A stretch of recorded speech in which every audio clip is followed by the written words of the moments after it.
Hello friends, welcome back to our YouTube channel Youth Academy. दोस्तों, आपका मेरे YouTube channel में स्वागत है। दोस्तों, आज हम स्टडी करेंगे स्टैंडर्ड 6 हिंदी। ओके दोस्तों, और दोस्तों ये न्यू सिलेबस के बेस पे चैप्टर है ये, ठीक है। सो ये वीडियो में आपको बहुत कुछ सीखने मिलने वाला है। और दोस्तों, आप मेरे चैनल पर नए हैं तो प्लीज चैनल को सब्सक्राइब जरूर कर लें, क्योंकि मैं इसी तरह की educational and informative video upload करते रहता हूं। चलो स्टार्ट करते हैं दोस्तों। लेसन नंबर 3, खेलों का महत्व। ठीक है, हिंदी दोस्तों लिखा है, चैप्टर का नाम है खेलों का महत्व। और ये लेसन में हमें खेल से क्या बेनिफिट मिलता है ये हम इसमें सीखेंगे। सो स्टार्ट करते हैं दोस्तों। खेल शब्द का अर्थ है हिलना डुलना। ठीक है, अब बताए खेलना का मतलब क्या होता है। खेलने का अर्थ होता है कि यहां वहां हिलना और डुलना अथवा गति करना। गति का मीन्स होता है मोशन। मोशन होता है ना, हिलना डुलना, मोशन करना। अतः शरीर के व्यायाम हेतु खेल कूद का विशेष महत्व है।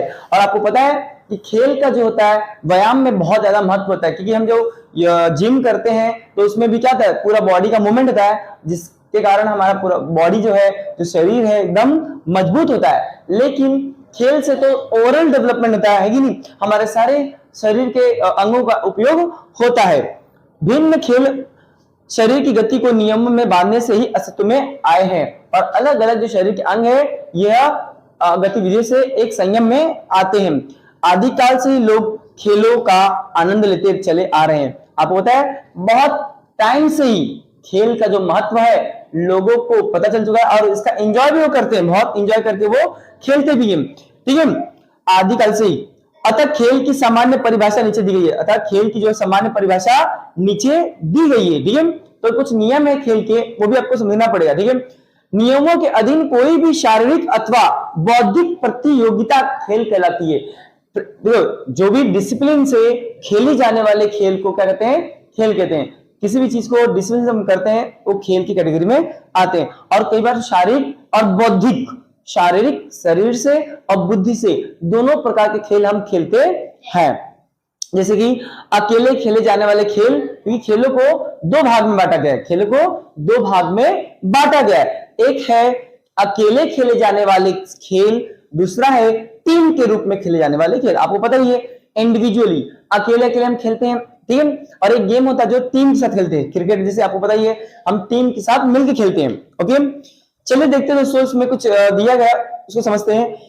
इनके अतिरिक्त बच्चों के अनेक खेल है।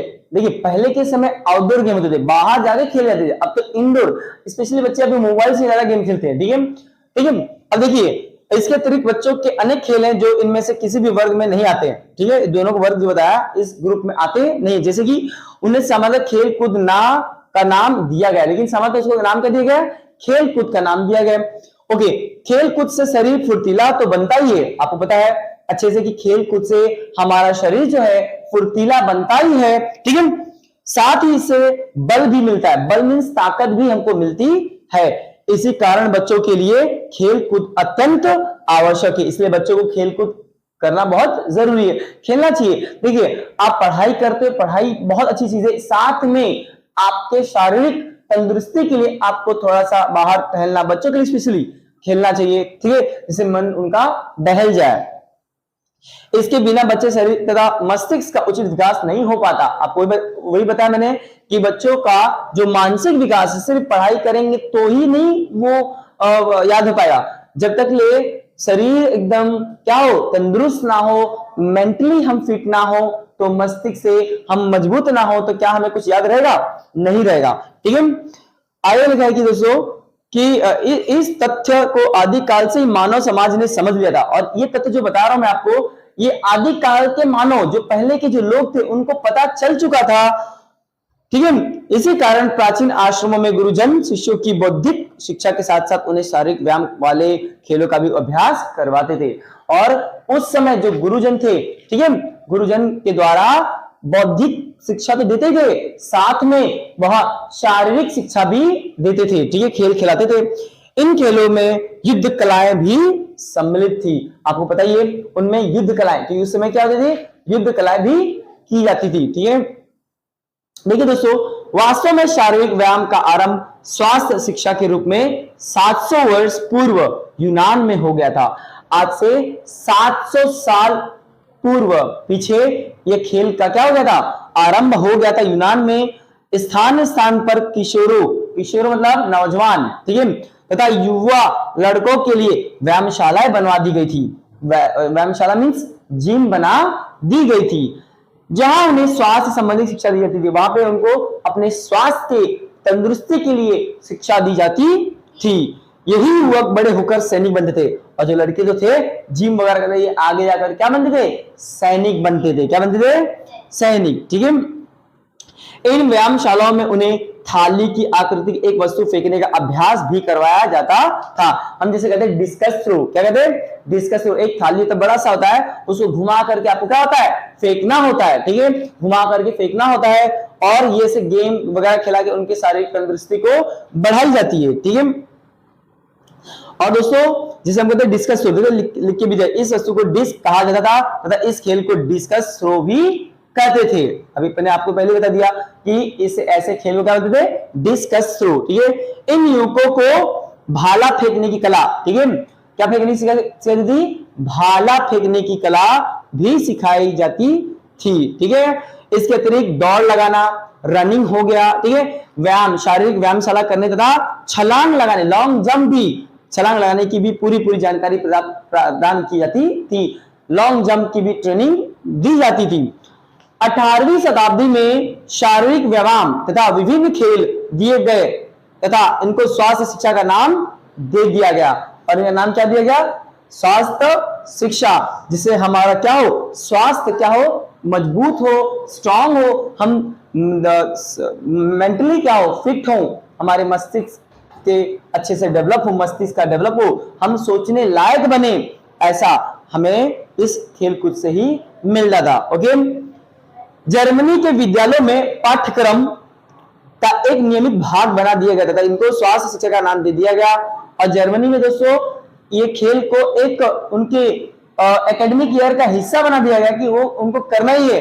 आपके स्कूल में भी देखिए किया जाता, पीटी होता है, संगीत का म्यूजिक क्लास होता है, ठीक है। ये सब बच्चों के मेंटल हेल्थ को देख करके किया जाता है कि बच्चे पढ़ाई के साथ साथ क्या करे, सीखे भी और एंजॉय करे, ठीक है। कुछ ही समय में इंग्लैंड, अभी आपने देखा होगा कि जब म्यूजिक क्लास हो, पीटी के क्लास हो, तो जो बच्चे होते हैं खेलने वाले वो बहुत खुश हो जाते हैं, ठीक है, कि कितना अच्छा है, बाहर खेलने मिलेगा, ठीक है। कुछ ही समय में इंग्लैंड तथा स्वीडन के विद्यालयों में भी स्वास्थ्य शिक्षा का नियमित प्रचलन दैनिक शिक्षा के अनिवार्य अंग के रूप में आरंभ हो गया। और ऐसे करते करते इंग्लैंड और स्वीडन के देश में भी यह शिक्षा प्रदान करने की व्यवस्था की गई। फलतः अंतः विषयों के अध्यापन के मध्य 1 घंटे के लिए शारीरिक व्यायाम की विभिन्न गतिविधियां करवाई जाने लगी। और बच्चों के पढ़ाने के साथ साथ शारीरिक व्यायाम मींस जिम का और शरीर के स्वस्थ रखने के तरीके भी सिखाए जाने लगे।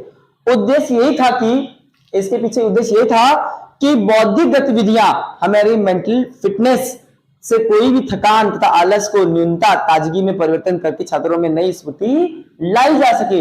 आपको पता 4 अगर लेक्चर चला है, आपका क्लास चला है, पीरियड थे 4, तो उसमें क्या होता है, बच्चे थक जाते हैं। तो ऐसे इसलिए बीच में, लास्ट में या बीच में 3-4 क्लास के बाद वो म्यूजिक के या अगर खेल कूद के सेशन को रखा जाता था, जिससे बच्चे क्या हो, फ्रेश हो जाए, मन उनका खुश हो जाए कि आगे वाला जो सेशन पढ़ाया जाए वो अच्छे से उनको समझ जाए और याद हो जाए। आई होप कि आपको किसी को डाउट है, ओके, ठीक है। नेक्स्ट देखिए, इस प्रकार स्वास्थ्य शिक्षा की को विद्यालय के समस्त पाठ्यक्रम का एक अविच्छिन्न अंग बना दिया गया और पाठ्य पुस्तक किताबों में भी इसको क्या उल्लेखित किया जाने लगा। इसके फलस्वरूप शिक्षा की परिभाषा ही बदल गई और शिक्षा की परिभाषा क्या बदल दिया गया, ठीक है। शिक्षा का अर्थ केवल बौद्धिक विकास न रहकर शारीरिक विकास भी होता है। सिर्फ बौद्धिक विकास नहीं चाहिए हमें शारीरिक विकास भी चाहिए। हमारे शरीर और हमारे मन क्या हो, एकदम प्रसन्न हो और स्वस्थ हो, तो हमें पढ़ाई में भी मन लगता है, ठीक है। धीरे धीरे स्वास्थ्य शिक्षा के नाम पर प्राथमिक विद्यालयों ने नन्हे छात्रों के लिए भी विभिन्न हल्के शारीरिक व्यायाम तथा शिशु खेल प्रचलित हो गए। और ऐसे करते करते जो छोटे नन्हे बच्चे थे स्कूलों में, उनके लिए भी अलग से पाठ्यक्रम चालू किया। जो हल्के फुल्के जो खेल होते हैं वो भी उनके लिए चालू किया गया। बच्चे, छोटे बच्चे कई बार इसको बहुत एंजॉय करते हैं। ठीक है,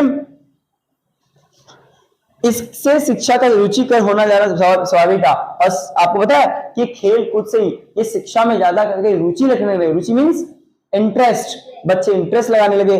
जो बच्चे छोटे थे उनको पता था कि आज स्कूल में आएंगे तो हमें ये खेलने मिलेगा, तो वो स्कूल बंक नहीं करते थे, गैप नहीं देते थे और आते थे। ठीक है, तो इससे उनको पढ़ाई में भी मन लगने लगा। ठीक है, साथ ही शिशुओं की गति परक कुशलताओं में भी सुधार होने लगा और धीरे धीरे छोटे बच्चों के कुशलताओं में भी, उनके जो काम है पढ़ाई में भी मन लगने लगा और उनके रिजल्ट भी अच्छे आने लगे। ठीक है, प्राथमिक विद्यालयों के छात्रों के माध्यमिक कक्षाओं में आने पर उनके विभिन्न शारीरिक गतिविधियां, जैसे टीम खेलना, टीम में आमोद प्रमोद कार्यक्रम और रचनात्मक कार्यों का अभ्यास भी प्रचलित हो गया। और धीरे धीरे क्या हो गया दोस्तों, ये स्कूलों में अलग अलग प्रकार के खेल कूद का आयोजन किया जाने लगा। इसलिए आपको देखो स्पोर्ट्स डे भी आपके स्कूल में सेलिब्रेट किया जाता है, जिससे क्या हो, बच्चों में इंटरेस्ट आए। क्या हो, बच्चों में इंटरेस्ट आए और बच्चे क्या करें, उसको मन लगा करके उसमें पार्टिसिपेट करें और जीते। और जो मेडल उनको दिया जाता है तो वो बहुत क्या होते हैं, प्रसन्न हो जाते हैं और इसमें और उन लोग क्या होते हैं, उत्साहित होकर के पार्टिसिपेट करते हैं और काम करते हैं। ठीक है, आगे देखिए दोस्तों कि कार्यों का अभ्यास भी प्रचलित हो गया था। ठीक है, कार्यों का अभ्यास प्रचलित हो गया था। फलतः जैसे कि वे दौड़, छलांग, संतुलन तथा फेंकने वाले खेलों में अद्भुत कारनामे दिखाने लगे। और बच्चे जो होते ना, अलग अलग जो खेल था उसके अंदर उन लोग अपना रुचि रखने लगे। ठीक है, उनके शारीरिक बल, ताकत जो थी, शारीरिक बल, ताकत, ठीक है, प्रतिभा उभर के सामने आने लगी। जो बच्चे का जो प्रतिभा था, जो टैलेंट था, ठीक है, जो टैलेंट था वो टैलेंट भी क्या होने लगा, ध्यान दीजिए, टैलेंट भी हमें पता चलने लगा।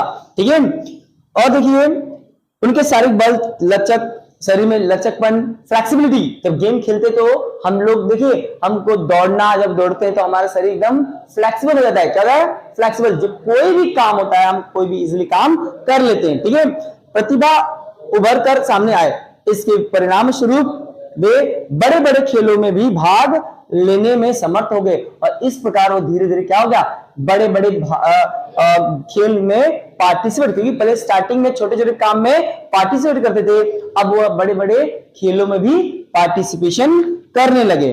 ठीक है, कोई दिक्कत किसी को? ओके, कोई डाउट?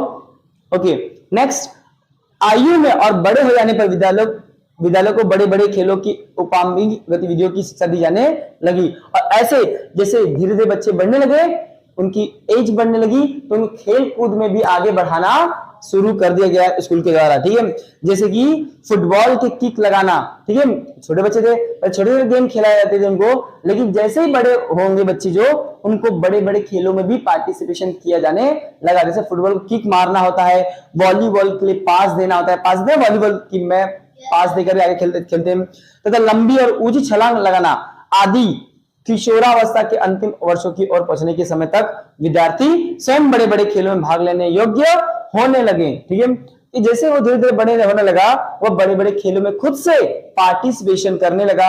जैसे कि बड़े बड़े खेल, जैसे रनिंग होता है, दौड़ करना, लंबे लंबे दौड़ करना, यस, वॉलीबॉल, क्रिकेट खेलना, ठीक है, ये सब खेलने लगता है। ठीक है, अब देखिए नियमों का पालन करते हुए खेल को जीतने की रणनीतियों की खोज करना उसके लिए सर्वथा संभव तथा सुगम हो गया। और गेम खेल करके, ठीक है, कैसे जीतना है, कैसे दांव पेच लगाना है, ये दांव पेच भी क्या होने लगा, लोग लगाने लगे। ठीक है, युवा होकर उच्चतर कक्षाओं तथा कॉलेज के स्तर तक पहुंचने तथा विद्यार्थी शारीरिक स्वस्थता तथा तनाव नियंत्रण की कलाएं भी सीख पाने में प्रवीण होने लगा तथा शांति और क्लांति से जूझकर विजय पा लेने का गुण उनमें आ जाने लगा। जैसे कि कई सारे प्रॉब्लम्स को कैसे फेस करना है, ठीक है, तकलीफ को कैसे फेस करना है, कैसे प्रॉब्लम को झेलना है, ये भी वो गेम खेलने से उनका मेंटलिटी क्या हुआ, बदल गया। ठीक है दोस्तों, आगे है कहते हैं कि इसके पश्चात किसी भी प्रशिक्षण के अधीन अभ्यास पाकर किसी भी खेल में चमकना तथा विश्व स्तर पर नाम पैदा करना कोई कठिन समस्या नहीं रही। आपको पता है यही धीरे धीरे रुचि आगे जाके बड़े बड़े खेलों में पार्टिसिपेशन किया जाने लगा और उसमें मेहनत करके हमने स्तर लेवल पर, राष्ट्रीय लेवल पर और इंटरनेशनल लेवल पर हमने क्या किया, मेडल्स लिए। ठीक है, ठीक, ओलंपिक में जाकर के खेल में पार्टिसिपेशन किया जाने लगा। ठीक है दोस्तों, स्मरण रखें कि हॉकी, फुटबॉल, मल्लयुद्ध, टेनिस, हैंडबॉल, स्केटिंग तथा क्रिकेट आदि खेलों में शिक्षक के अधीन अभ्यास अत्यंत महत्वपूर्ण होता है। जो मैंने खेल आपको नाम बताया, इस खेल को खेलने के लिए आपको टीचर की जरूरत है, क्योंकि शिक्षक होगा तो ही आपको क्या प्रॉपर मार्गदर्शन देगा, सही तरीका बताएगा कैसे खेला जाता है। नहीं तो क्या होता है, कई प्रकार की चोटें लग सकती है ना, इंजरी हो सकती है। खेलना कैसे पता बहुत होना जरूरी होता है। ठीक है, आजकल विद्यालय स्तर पर खेलोत्सव की अपनी महत्ता है। आपको पता है स्कूल में भी स्पोर्ट्स डे मनाया जाता है। आपको पहले बताया मैंने, स्पोर्ट्स डे मनाया जाता है, जिससे क्या होगा, अभी बच्चे बहुत ही तेजी से बहुत ही ज्यादा मात्रा में पार्टिसिपेशन करते हैं और खेल में भाग लेते हैं। एक ही विद्यालय की दो टीमों या किसी क्षेत्र के एकाधिक विद्यार्थी आयोजित खेल प्रतियोगिता अपने अपने प्रांत के लिए मजे हुए खिलाड़ी उत्पन्न करती है।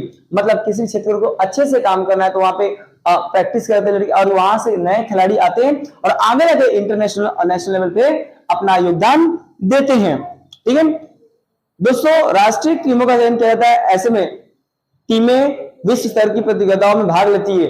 आपको अच्छा खेल करके आगे जाओगे तो क्या होगा, आगे जाकर के आप पार्टिसिपेशन करोगे तो आपको कामयाबी मिलेगी। ठीक है, और इस प्रकार दोस्तों बड़े बड़े कप तथा ट्रॉफियां, बड़े बड़े कप या ट्रॉफियां जीतकर अपने अपने देशों का सम्मान बढ़ाती है। ठीक है दोस्तों, लास्ट दोस्तों उपयुक्त विवेचन से स्पष्ट होता है कि ऊपर जो मैंने आपको बताया इससे यह बात स्पष्ट होता है कि खेलों का महत्व बौद्धिक सफलताओं के किसी भी प्रकार कम नहीं है।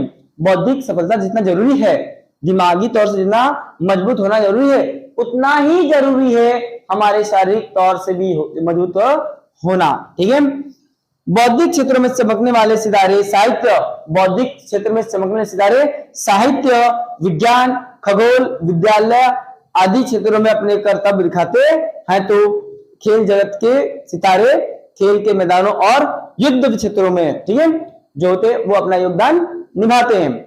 सत्य ही कहा गया है, सत्य मीन्स सही, सही कहा गया है कि अधिकतर युद्ध खेल के मैदानों में जीते जाते हैं। अधिकतर युद्ध किसके मैदान में जीते, खेल के मैदानों में जीते जाते हैं दोस्तों। तो दोस्तों ये था आपका इस लेसन का पूरा सारांश। तो दोस्तों ये आपको वीडियो कैसी लगी प्लीज मुझे कमेंट करके जरूर बताएं, क्योंकि मैं इसी प्रकार की educational and informative video upload करते रहता हूं। दोस्तों मुझे कमेंट करके बताएं कि आपको किस चैप्टर का आपको और वीडियो चाहिए। और दोस्तों ये न्यू सिलेबस महाराष्ट्र बोर्ड का है। और दोस्तों आपसे रिक्वेस्ट है कि आप मेरे चैनल पर नए हैं तो प्लीज चैनल को सब्सक्राइब जरूर कर लें, क्योंकि मैं इस तरह की एजुकेशनल वीडियो अपलोड करते रहता हूं। दोस्तों मिलते हैं नेक्स्ट वीडियो में, तब तक के लिए take care and good bye.